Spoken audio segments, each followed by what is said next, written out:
அடேங்கப்பா! கல்வி, மருத்துவம், வீடு, கரண்ட் எல்லாமே ஃப்ரீயா? இந்தியாவுக்கு பக்கத்துல இப்படி ஒரு நாடா? வாங்க பார்க்கலாம். நாம பேசுறது நம்ம அண்டை நாடான பூடான் பத்தி தான். இங்க ஒருத்தர் கூட பிச்சை எடுக்கிறது இல்லையா? யாருமே வீடு இல்லாதவங்களும் கிடையாதாம். சொந்த வீடு இல்லையா? மன்னரே நிலம் கொடுத்து வீடு கட்டி கொடுக்கறாராம். ஆரம்ப கல்வி முதல் உயர்கல்வி வரை இலவசம். மருத்துவ செலவுக்கு கவலையே இல்லையாம். அவ்வளவு ஏன், வெளிநாட்டுல போய் ட்ரீட்மெண்ட் எடுத்தாலும் அரசாங்கமே முழு செலவையும் ஏத்துக்குமா.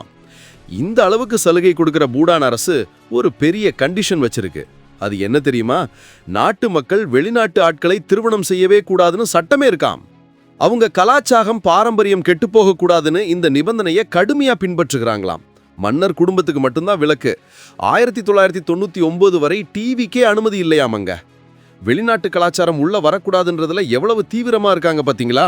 புத்த மதத்தை பின்பற்றும் இந்த நாட்டுல கல்யாணத்துக்கு அப்புறம் கணவர் மனைவியோட வீட்டுல போய் வாழணும்னு பல வித்தியாசமான பழக்க வழக்கங்களும் இருக்காம். மக்களுக்கு எல்லா சலுகைகளையும் அள்ளி கொடுத்து, ஆனா ஒரு பெரிய கலாச்சார எல்லையை நிர்ணயித்திருக்கும் இந்த பூடானின் கொள்கை உங்களுக்கு சரியாப்படுதா? உங்க கருத்தை மறக்காம கமெண்ட்ல சொல்லுங்க.